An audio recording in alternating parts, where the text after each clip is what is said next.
इस कथा को सुनना।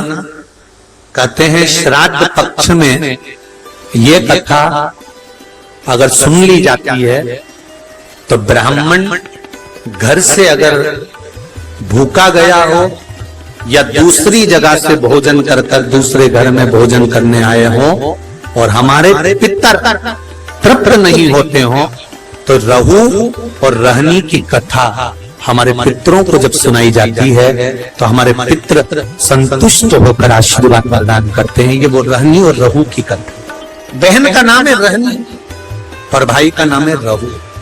बड़ी सुंदर भाई बहन की शादी हो गई, किसी कारणवश रहनी का पति चले गए, समाप्त हो गए, पर रहनी शिव भक्ति से दूर नहीं है। रहनी शंकर जी की आराधना में डूबी रहती, रहनी शिव भक्ति में लगी रहती। इस कथा को श्राद्ध पक्ष में अवश्य सुनना चाहिए। रहनी जिसका पति नहीं, घर में 2 बच्चे हैं, छोटे हैं बहुत। ये रहनी और रहू ये दोनों बहन भाई हैं। रहनी के माता पिता भी नहीं है, सास ससुर भी नहीं है, पति भी नहीं है, केवल घर में 2 बच्चे हैं। लकड़ी संविदा तोड़ कर लाती है और उसको बेचकर देकर थोड़ा सा चना इकट्ठा कर अपने बच्चों का पेट भर देती। भाई रहू जिसकी धर्म पत्नी थोड़ी प्रीत था, ससुराल में कम थी। एक बात का थोड़ा स्मरण रहे अपने जीवन में। मेरा बेटियों से माताओं से एक निवेदन पहले भी रहा है, आज फिर करते हैं कि जब आपका मंगल विवाह हो जाए, शादी हो जाए, विवाह के बाद में प्रयास करना कि इस शरीर को, इस मन को, चित्त को मायके से ज्यादा ससुराल में लगाने का प्रयास करना, तो कोई घर नहीं टूटे। रहनी अपने मायके से ज्यादा प्रीतता नहीं रखती। भाई रहू का बड़ा प्रेम था भाभी घर में। अब श्राद्ध पक्ष का समय आया, रहू ने अपनी पत्नी से कहा कि पिताजी को गए हुए समय हो गया, माता को गए समय हो गया, दादा दादी को गए समय हो गया, मैं गया का पिंड करने के लिए प्रयागराज, काशी गया, यहाँ पिंड देकर मैं पुनः वापस आऊंगा और शिव जी की आराधना कर कर अपन भजन करेंगे, कीर्तन करेंगे, स्मरण करेंगे। तुम एक काम करना, अपनी धर्म पत्नी से रहू कहता है कि किसी ब्राह्मण को बुलाकर मैं जहां जहां पिंड दान करने के लिए जाऊं, आप दादा दादी के श्राद्ध में, माता पिता के श्राद्ध में किसी ब्राह्मण को बुलाकर भोजन करा, किसी ब्राह्मण को बुलाइएगा, भोजन कराइएगा। जब ये सुना तो धर्म पत्नी ने कहा, सुनो स्वामी, ब्राह्मण को भोजन करने बुलाऊं और ब्राह्मण अपने घर में ना आए, उसका एक कारण था। जिस ब्राह्मणों के घर के पास रहू रहता था, रहू की धर्म पत्नी इतनी ज्यादा लड़ोकी थी, इतनी लड़ती थी कि जितने ब्राह्मण आसपास में रहते थे उनकी सबकी पत्नी से रहू की पत्नी का झगड़ा हो चुका। तो ब्राह्मण भोजन करने इसके घर में नहीं आए। रहू की पत्नी ने कहा मैं ब्राह्मणों को बुलाऊं और वो नहीं आए तो रहू ने जाते जाते कह दिया, काम करो, मेरी बहन और मेरे भांजा भांजी को भोजन करने के लिए बोला। सनातन धर्म के अंतर्गत एक भांजे को या एक भांजी को भोजन कराना मतलब 100 ब्राह्मण को भोजन कराने के बराबर है। सनातन धर्म की रीति है ये माला। एक भांजे को या एक भांजी को भोजन कराना 100 ब्राह्मण को भोजन कराने के बराबर है।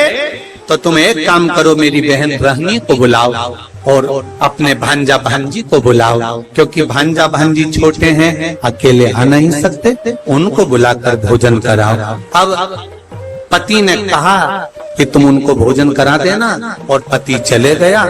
धर्म पत्नी इतनी विचित्र थी कि उसने अपनी ननंद को बुलाया तो शरीर पर भांजा भांजी को मना करवा दिया कि उनको लेकर मत आना, और भोजन करने के लिए ननंद को नहीं बुलाया, भोजन का काम करने के लिए ननंद को बुलाया, और निमंत्रण मायके वालों को दे दिया कि श्राद्ध में मेरे दादाजी का श्राद्ध है, माता पिता का श्राद्ध है, आप सब आओ। मायके वाले श्राद्ध का भोजन करने आ गए। ननंद को निमंत्रण देकर बुलाया, जी आपकी माताजी और पिताजी का श्राद्ध है, अगर आप नहीं आओगी तो श्राद्ध में अच्छा नहीं लगेगा। ननंद आई, और ननंद ने आने से पहले अपने बच्चों से कहा कि मैं नाना के घर जा रही हूँ। बच्चों की आंख में जल भरा हुआ था। माँ, आप हम दोनों को छोड़कर जा रही हो, हमें भी साथ ले चलो, हम भी चलना चाहते। नहीं, तुम्हारे मामी जी ने केवल मेरा निमंत्रण करा है, मैं जाऊंगी, तुम रुको। माँ, 2 दिन से लकड़ी नहीं मिली, जलवृष्टि हो रही थी, लकड़ी नहीं मिल पाई तो बेच नहीं पाई। 2 दिन से अन्न घर में नहीं आया, हमें भोजन नहीं मिला। माँ, आज तू चली जाएगी, फिर भोजन कौन दे? बेटा बेटी कह रहे हैं, माँ 2 दिन से भोजन नहीं मिला है माँ, हम बहुत भूखे हैं माँ। माँ कहती है, तेरे नाना और नानी का श्राद्ध है, मैं जा रही हूँ, मैं मामी से कहूंगी कि बच्चे भूखे हैं तो भोजन दे देगी मामी। इसको नहीं मालूम था कि ननन को केवल काम करने के लिए बुलाया। रहनी गई, घर में पहुंची, बहुत मेला लगा हुआ था मायके का। खुश हो गई रहनी, आज मेरे माता पिता का श्राद्ध हो रहा है और इतने मेहमान आए। जब माता पिता के श्राद्ध में 10 ब्राह्मण, 20 ब्राह्मण, 25 ब्राह्मण भोजन करते हैं तो दुनिया की कोई ऐसी ननंद नहीं होगी जिसके चेहरे पर प्रसन्नता ना हो कि मेरे मायके में इतने लोग भोजन करते हैं, मुझे गर्व महसूस होता। रहनी की आंख में खुशियों के अश्रु आ गए। मेरे माता पिता कितने भाग्यशाली हैं। जो जैसा होता है उसके मरने के बाद भोजन भी वैसा ही होता है। जो मरा उसके हृदय में खुशियां रहती है ना कि इसको भी भोजन कराओ, इसको भी भोजन कराओ, इसको भी भोजन कराओ, इसको भी भोजन कराओ। ये जो मिला है ये आपका नहीं है, ये आपके पूर्वजों का है। अब रहनी वहां पहुंच गई। क्या जाकर देखा रहनी ने कि चारों तरफ वहां सुख ही सुख, चारों तरफ वहां पर आनंद ही आनंद है। रहनी ने जैसे ही पांव रखा, भाभी ने रहनी का हाथ पकड़ा और हाथ पकड़कर भाभी रहनी को सीधे रसोई घर में ले गई। और रहनी, सुनो, आपके माता पिता का श्राद्ध है, अगर बेटी भोजन बनाएगी तो माता पिता के श्राद्ध में माता पिता उसको प्रेम से ग्रहण करेंगे, लेंगे। बहुत समझने वाली बात है श्राद्ध पक्ष की। एक निवेदन आप सबसे करना चाहेंगे कि इसको जरा समझिए,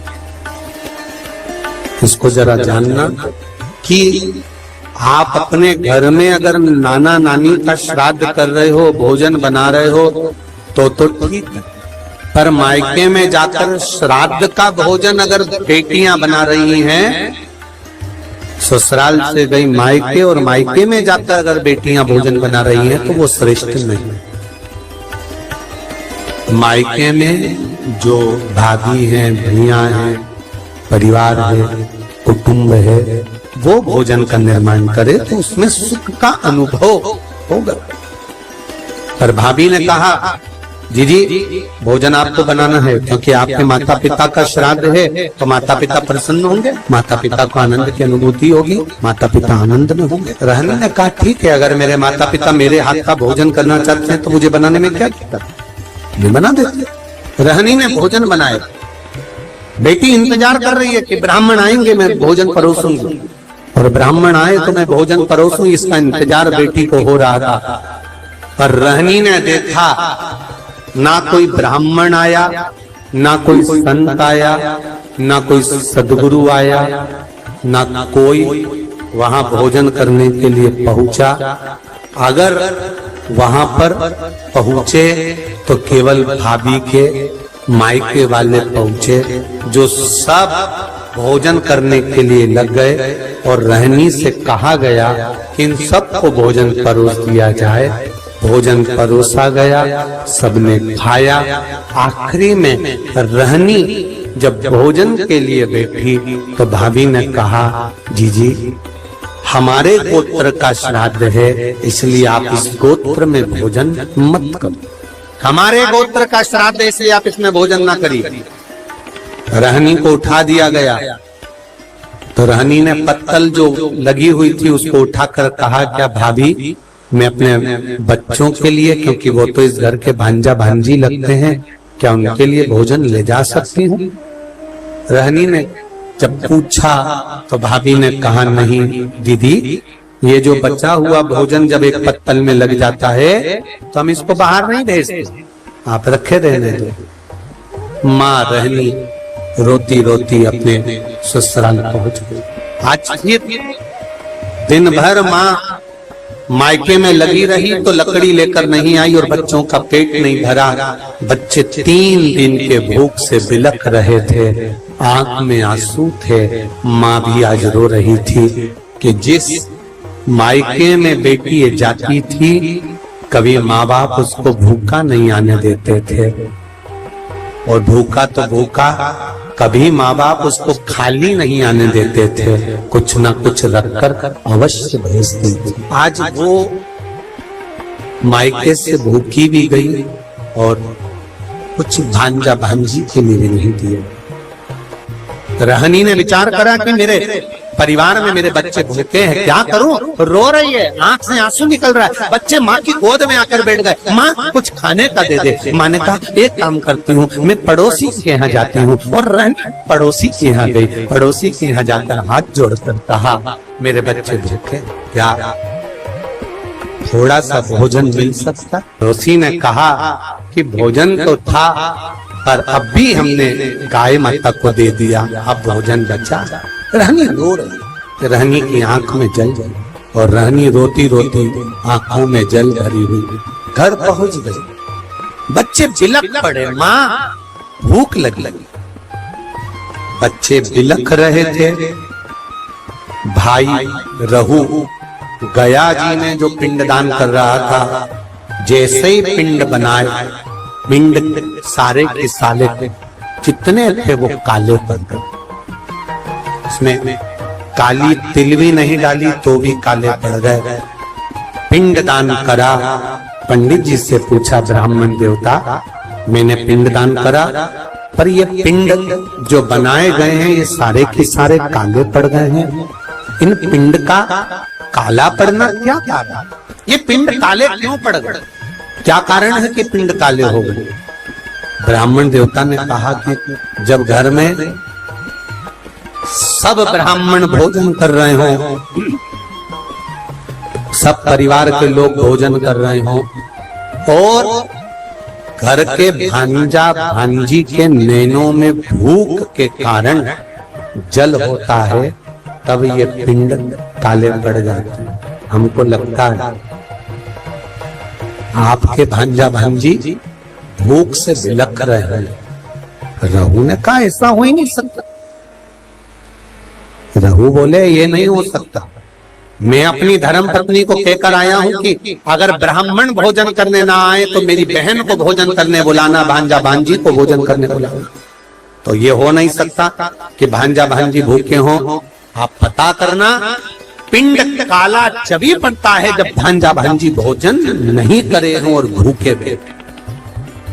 महाराज, शिव महापुराण की कथा यहाँ तक कहती है, अगर आपके घर में ब्राह्मण भोजन करने आए हैं और अगर घर में बहन बेटियां हैं, भांजा भांजी हैं, तो इंतजार मत करना कि ब्राह्मण उठेंगे इसके बाद हम भांजा भांजी को भोजन देंगे। आप तो ब्राह्मण के साथ भांजा भांजी को भी भोजन करने बिठा सकते हो या पहले भी जिमा सकते हो, उसमें कोई दोष, उसमें कोई दोष नहीं। भांजा भांजी अगर भोजन करे तो उसमें दोष नहीं। आप जिमाओ। रहनी के बच्चे भूखे बिलक रहे, रहू को रहा नहीं गया, गया जी का पिंड कर कर रहू सीधे घर पहुंचा। घर में जाकर पत्नी से पूछा, क्यों मेरी बहन आई थी? हाँ, ना मानो तो पूछ लो सभी से, बहन आई थी कि नहीं आई थी? सबने कह दिया आई रहनी आई थी। हाँ, तो इसको लगा कि रहनी आई थी तो बच्चे भी आए होंगे, इसने नहीं पूछा।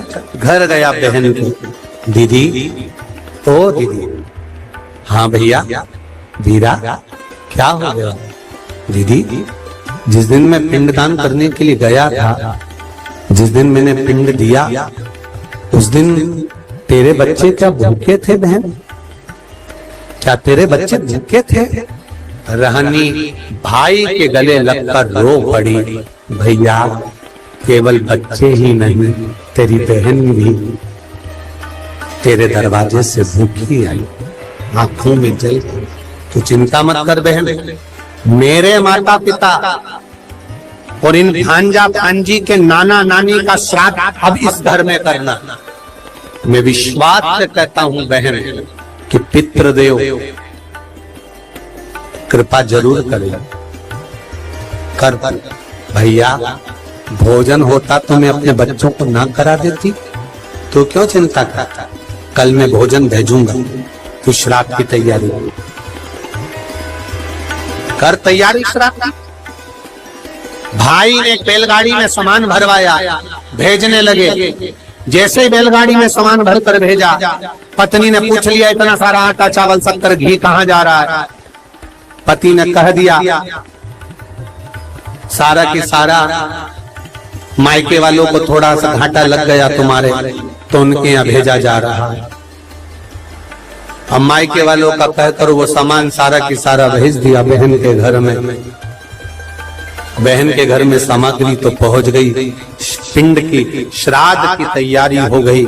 भोजन करने के लिए ब्राह्मण संत साधु भी आ गए, भोजन किया। जब आखिरी का दिन था, अमावस्या का दिन, आर्यमा स्वामी जब पितरों को लेने के लिए आए, सब पितर इकट्ठे हुए। सबसे पूछा गया, आपको श्राद्ध पक्ष में अच्छे से भोजन तो मिला? आर्यमा स्वामी सबसे पूछते हैं, सबको भोजन तो मिला? सबने हाथ ऊंचे कर कर कहा, आर्यमा स्वामी हम पितरों को अपने अपने घर में भरपेट भोजन मिला। पर रहनी के माता पिता की आंख से आंसू बहे। रहनी कि माता पिता की आंख से आंसू बह रहे हैं। रहनी के माता पिता रो रहे थे तो पूछा, हमने सबसे पूछने लगे सभी पितर से अमावस्या के दिन कि सभी को अपने घर से खाना पानी मिला? तो सभी ने बताया कि हाँ, किसी के बेटे ने खीर खिलाया, किसी के, मैं सब कुछ सब अपना अपना बताया। तो रहनी के माँ बाप रोने लगे कि आप क्यों रो रहे हो? तो उन्हें सारी कथा बताई। तो आर्यमा स्वामी ने कहा, तो चलो आपको मिला तो श्राद्ध खाने के लिए, कहीं नहीं मुझे बेटी के घर का मिला है। सब लोग कहते हैं बेटी के घर अगर खा लो तो नरक मतलब भोगना पड़ता है। तो कहीं आपके बेटे ने तो उसे भिजवाया था, वो अनाज पानी बेटे का भिजवाया था। आपके भांजा, आपके नाना नानी का श्राद्ध किया, आपके नाती पोता भांजी भांजा अगर करते हैं ना, तो इससे बहुत ही पितृ खुश पाते हैं, खुश भी रहते हैं। अगर आप कभी भी श्राद्ध कर रहे हैं तो अपने ब्राह्मण को बुलाइए जो अपने से बड़े हैं, जैसे कि बहन हुई बहन के बच्चे हुई है, तो उनको बुलाकर अगर आप खाना जमाते हैं तो बहुत ही पितृ खुश होते हैं और ढेर सारा आशीर्वाद देते हैं। कभी भी बहन को, बच्चों को भूखा नहीं रखना चाहिए। जैसे कि आप सभी ने कथा सुना, ये कथा बहुत ही दिलचस्प है और सुनने के बाद में आंख में आंसू आ जाता है। तो ये कथा आप लोग सुनिएगा। अमावस्या के दिन अगर आप किसी कारणवश तिथि पर नहीं कर पा रहे हैं श्राद्ध, तो अमावस्या के दिन जरूर करिएगा श्राद्ध, क्योंकि आपके पितर अगर साल भर भूखे रहते हैं तो जो अगर नहीं भोजन पाते हैं, तो जो पितर खा के जाते हैं, जो लार गिराते हैं या जो थूकते हैं, उसी को साल भर चाटते हैं, उसके बाद बद्दुआ देते हैं। जब चाटेंगे तो बद्दुआ देंगे कि मैं इतना भरा चढ़ा छोड़ के आया अपने बच्चों के लिए, लेकिन बच्चे आज हमको एक मतलब साल भर में 15 दिन के लिए श्राद्ध आता है, खिला नहीं पा रहे हैं। तो इसीलिए सभी को अपने पितर के लिए जरूर खिलाना चाहिए। श्राद्ध पक्ष में उनके तिथि पर, अगर तिथि नहीं जान रहे हैं आप, तो अमावस पर खिलाइए दान पुण्य की जो अपने सामर्थ्य अनुसार, जिससे कि आपके पितर प्रसन्न हो और आपको ढेर सारा आशीर्वाद दे, पितृदोष ना हो। ऐसा करने से पितृदोष लग जाता है। तो अगर आप नहीं खिलाते हैं तो जब पितृदोष लग जाता है तो कोई ब्राह्मण बताता है कि आपके घर में पितृदोष है, इसी कारण से पितृदोष लगता है। इसीलिए अपने पितरों को श्राद्ध में पानी दे, जल दर्पण करें, उसके बाद में उनका भोज करें और उनकी अगियारी जरूर। और रहने की कहानी सुना, जो कि बहुत ही अच्छी कहानी कथा थी। ये कथा और वीडियो आपको अच्छा लगा हो तो वीडियो को लाइक कमेंट शेयर जरूर करिएगा। इस कथा सभी लोग सुने और सभी लोग अपने पितरों के लिए करें दोस्तों। तो फिर मिलते हैं नेक्स्ट वीडियो में नए उपाय के साथ। तब तक के लिए श्री शिवाय नमस्तुभ्यम।